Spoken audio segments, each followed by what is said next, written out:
আসসালামু আলাইকুম বন্ধুরা, কেমন আছো? আশা করি ভালো আছো। আল্লাহর রহমতে আমিও ভালো আছি। যে মুরগিগুলোকে খেতে দিয়েছিলাম, মুরগিগুলোর খাওয়া হয়ে গেছে। আর কি অবস্থা করেছে দেখো বন্ধুরা, এখানে খাবার ফেলে পটি করে একদম যাতা করে দিয়েছে। আর এই গোলাপি মুরগিটা আমার খুবই দুঃখজনক।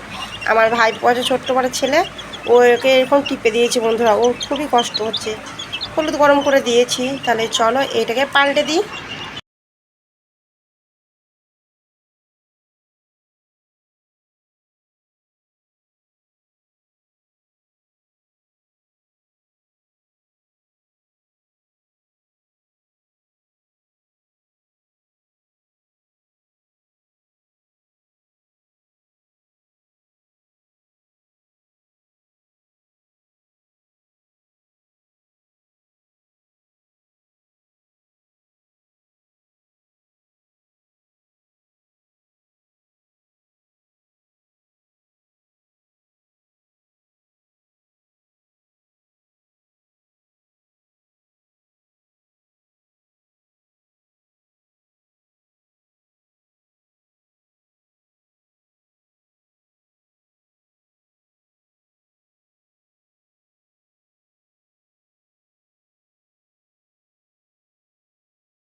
যে আসিফরা ছাদে ঘুড়ি উড়াতে গেছে।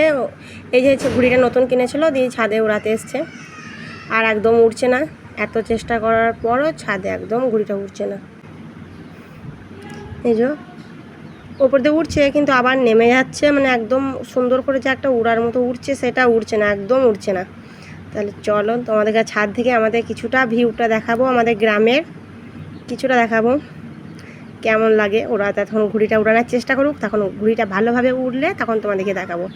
তখন এই দেখো আমাদের ছাদ থেকে একটুখানি গিয়ে দেখো মাঠ, বাড়ি থেকে একটুখানি 4-5টা বাড়ি পার হয়ে মাঠ, এই দেখতেই পাচ্ছ কতটা মাঠ দেখতে পাচ্ছ আমাদের গ্রাম থেকে। আর ছাদ থেকে বাড়িগুলো দেখো কত সুন্দর লাগছে দেখতে, খুব সুন্দর লাগছে বাড়িটা দেখতে, একদম আকর্ষণীয় লাগছে। আর আমাদের বাড়ির সত্যি ভিউটা খুব সুন্দর। আমাদের বাড়ির ভিউটা তোমাদের কার কার পছন্দের হয়েছে কমেন্টে একটু জানাবে। আর এই পিছনে দেখো আম গাছ, আর আছে পুকুর, সামনেও আছে পুকুর রাস্তায়, আর পিছনেও আছে পুকুর। এই যে আমাদের বাড়ির সামনে দেখো কত সুন্দর একদম দৃশ্য, ভালো লাগছে। আর এই বিকেল দিকে সন্ধ্যে দিকে এবার সূর্যটা ডুবো হয়েছে, সেই সময়টা কতটা সুন্দর লাগছে দেখো, আকর্ষণীয় আমাদের বাড়ির ছাদটা। আর খুব সুন্দর হাওয়া দেয় বাড়ির ছাদটা, ভালো লাগে ছাদে আসতে এই সন্ধ্যের দিকটা করে। দুপুরে আসতে মনে না, দুপুরে প্রচণ্ড রোদ, এই জন্য। এদের ফাইনালি দেখো বন্ধুরা ঘুড়িটা উড়েছে, এই দেখো ঘুড়িটা অনেকটাই উড়েছে, আমি জুম করে নিচের দিকে দেখাচ্ছি। আর সূর্যটা অস্ত যাচ্ছে, যাবো হয়েছে, সেই সময় ভিউটা কত সুন্দর লাগছে। এই আবার ঘুড়িটা উড়ে চলে এসছে, এই যে আবার ওরা ছেড়েছে, মানে পাগলা ঘুড়িটা, ভালো নয়, মাথার টাল আছে ঘুড়িটা। ওই যে উড়েছে, অনেকটা দূর উড়েছে, উড়ছিল আবার মানে উড়তে উড়তে নেমে যাচ্ছে সময়, মানে ডিস্টার্বিং হচ্ছে ঘুড়িটা। এই দেখো কত সুন্দর উড়ছে, আর আকাশটা কত সুন্দর লাগছে দেখতে, একটা আকর্ষণীয় লাগছে, সুন্দর লাগছে সন্ধ্যের দিকটা। আমি ভালো করে ভয়েসটা দিতে পারছি না বন্ধুরা, কিছু মনে করো না, এই দেখে নিও, কারণ অনেকজন আছে এই জন্য। যাই হোক, এই ঘুড়িটা উঠছে, এটাই দেখো তোমরা কত উঁচুয় উঠেছে। আর আসিফরা তো খুব মজা করছে। আসিফের সাথে বাচ্চা বাচ্চা আর কটা মেয়ে এসছে, মানে আমাদের গ্রাম সম্পর্ক কাকার মেয়ে হয়, আমাদেরই বোন সম্পর্ক হয়, ছোট বাচ্চা। ওরা সব আসিফের সাথে খেলা করে সবসময়। তা আসিফ ডেকে নিয়ে আসলো, যাই ঘুড়ি উড়াবো ছাদে দিয়ে, ওরাও এসছে। আর দেখো কতটা ঘুড়িটা উড়েছে, দেখো সব সুতোটা অনেকটা সুতো ছেড়ে দিয়েছে, সব না মানে 10 টাকার অনেক সুতো দিয়েছে, হাফ ছেড়েছে হাফ আছে। কত সুন্দর উড়ছে দেখো বন্ধুরা, সুতোটা দেখেই বুঝতে পারছো। আর ওইদিকে আর সুতো বুঝে যাচ্ছে না। দেখো আমাদের গ্রামে একটা বাচ্চা ছেলে এরকম উড়াচ্ছিল, অনেকটা উঁচু উড়িয়ে দিয়েছে, বাচ্চাটা টানতে পারিনি, নামাতে পারিনি, আর ঘুড়িটা কেটে গেছে সুতোটা, আর অন্যদিকে মাঠ দিয়ে চলে গেছে, একদম আমাদের সামনে দিয়ে গেল। তখন আমি ক্যামেরাটা ধরতে পারিনি, একদম আমাদের সামনে। ভালো লাগে যে দেখো আসিফকে দিচ্ছে লাটাই। এই যে আসিফ বলছে আমাকে দাও, আমার জন্য কিনলে, তোমরা ঘুড়ি উড়াচ্ছ, আমাকে তো একবারই দিচ্ছ না। এই জন্য রাব্বু আসিফকে দিয়েছে। আর ওরা এই দেখো বাচ্চা মেয়েগুলো দেখে আনন্দ করছে, কারণ ছোটো বাচ্চা মেয়েদের ওরা তো ঘুড়ি আকাশে উঠলে ভালো লাগে। আর লাল গেঞ্জি পরেছে, এটাও ও আবার বলছে যে ইস আমি যদি এরকম ঘুড়ি হতাম তার ভালোই হতো, আমি এরকম আকাশ থেকে উড়ে চলে আসতাম। আমার কাকার মেয়ে, ও চাস্তো কাকার মেয়ে, গ্রাম সম্পর্ক। খুব কথাগুলো বলে, কিউট কিউট কথা বলে, খুব ভালো লাগে, খুব সুন্দর করে কথা বলে, একটু তুতলা তুতলা ভাব। ভালো লাগে, বাচ্চা মেয়ে তো, বাচ্চা মেয়েদের কথা শুনতেও একটা আনন্দই লাগে। তা ভিডিওটা আজকে আমি ভালো করে দেখাতে পারলাম না কিছু তোমাদেরকে বন্ধুরা, একটু ক্ষমা ত্রুটি করে দিও। আর ভিডিওটা বেশি বড় করলাম না, আসিফরা ঘুড়ি উড়াতে থাক।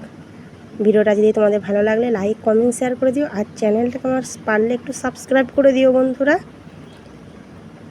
আর তোমরা ভালো থাকবে, সুস্থ থাকবে, আল্লাহ হাফেজ।